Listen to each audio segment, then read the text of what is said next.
이라는 주제로 여러분께 말씀드리러 온 표창원입니다.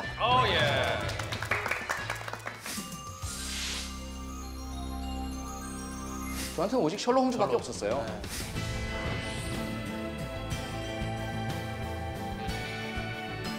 제가 범죄와 친한 건 알고 계시죠? 네. 범죄 쪽은 아니고요. 가슴이 뛴다라는 게 뭘까요? 뭔가 설레이는 감정? 아, 설레이는 감정. 예, 좋습니다. 또 심장이 막 뛰는 거. 심장이 막 뛰는 거는 우리 안정환 선수가 너무 잘 아시죠? 아, 전 너무 많이 뛰어가지고. 그러니까. 진짜 많이 뛰어가요. 네. 심장이 터질 것 같아요. 네. 지금 설레고 긴장되고 흥분되고 기대되고 네. 이런 감정들은 심장이 뛰는 게 아니라 뇌 속에 있는 보상 중추라고 하거든요. 선조체라고 하는 아주 자그마한 이 기저핵이라고 하는데 이 부분이 자극되었을 때 우리가 느끼는 느낌입니다. 문제는 우리 인간이 이런 가슴이 뛰는 느낌을 어느 정도 기간에 한 번씩 느끼지 못하면 살 수가 없어요. 재미가 없으니까. 재미가 없으니까. 기대감이 없죠. 삶에. 그렇죠. 우울증, 무기력증 이런 것들이 나타나게 되면서 삶을 이어나갈 수가 없게 됩니다. 그래서 우리는 본능적으로 가슴 뛰는 일을 갈구하게 되어 있어요. 언제 가슴 뛰는 경험을 해보셨나요? 전 10주년 앨범 나올 발매일 날 굉장히 가슴이 많이 뛰었습니다. 기대도 되고 걱정도 되고. 그때 우리 카톡방에서도 막 축하한다고 그랬던 날이에요. 김용만 선생님은? 저는 아들이 대학에 합격했다는 얘기를 듣고 저도 모르게 가슴이 뛰었어요. 왜냐면 이제 등록금이 상당히 많이 나오거든요. 그래서 우셨구나. 펑펑 울었어요. 예. 우리가 인간이 가슴 뛰는 일은 크게 세 가지라고 볼 수 있습니다. 하나는 뭐냐면 관계에서 비롯된 가슴 뛰이에요. 내가 무엇을 직접 받는 것이 아니라 아드님 또는 조금 더 연령이 있으시면 손자녀, 그러니까 태어나는 것도 그렇고 작은 재롱 하나에도 보고 싶다는 그 느낌만으로도 가슴 뛰잖아요. 그렇죠. 네. 맞아요. 또 하나는 자기 직업, 일과 연관된 가슴 뛰이죠. 세 번째로는 자신의 취미. 저는 세상에서 가장 행복한 사람이다 라고 저를 규정하고 살고 있습니다. 가슴 뛰는 일을 제가 하고 있으니까. 네.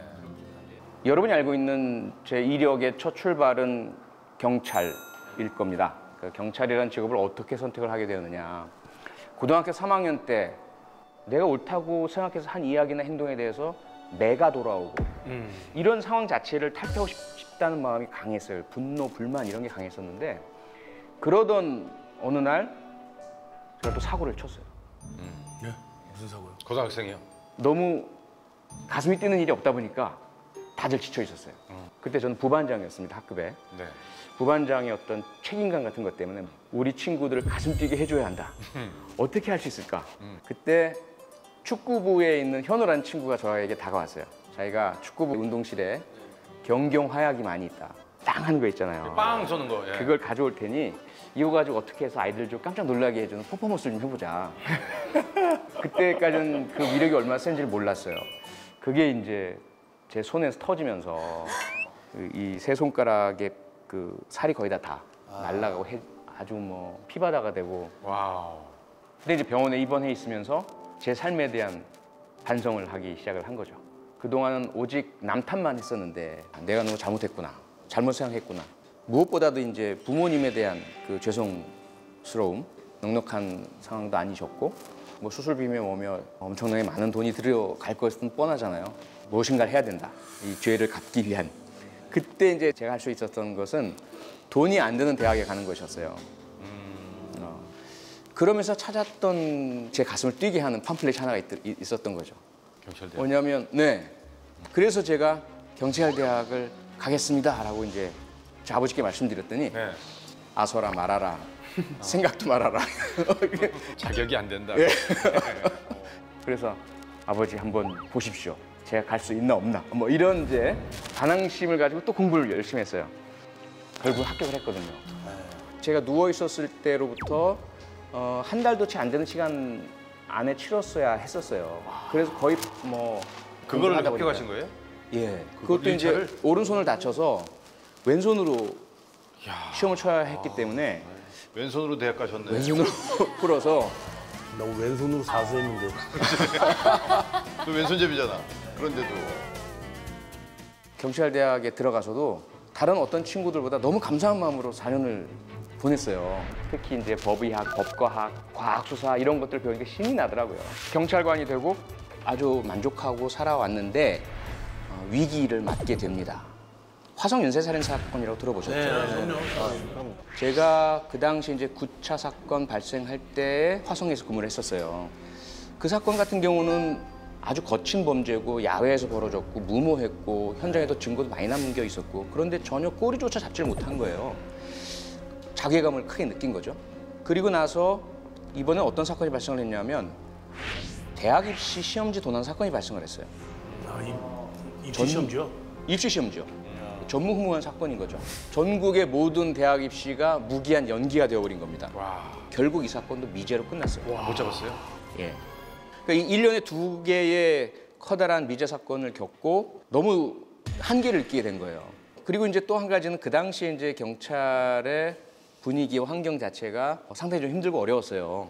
그 성폭력 범죄가 그 당시엔 친고죄였었는데 제가 검거한 강간범이 너무 희죽희죽 웃으면서 너무 여유 있게 그 조사에 응하길래 이거 뭐야 이 자식? 라는 느낌이었는데 나중에 알고 봤더니 그 친구의 별명이 부천 황태자였어요. 그 아버지가 엄청난 부자예요. 이런 형태의 성폭행을 여러 차례 저질렀는데 그때마다 아버지가 돈 주고 합의해가지고 전부 기소권 없음, 공소권 없음, 예, 친고죄니까. 그 사건도 그러리라 본인은 알고 있었던 거죠. 저는 모르고요. 넌 걸렸어 임마. 그리고 이제 다 순순히 또 자백도 하고 증거도 있고 목격자도 있고 하니까. 영화에 많이 나오는 그런 거지. 근데 결국 딸 손을 붙들고 와서 저는 꼭 처벌해 주세요 하고 눈물 흘리시던 어머니가 며칠 뒤에 혼자 찾아오신 거예요. 또 다른 눈물을 흘리시면서 고소를 취하겠습니다.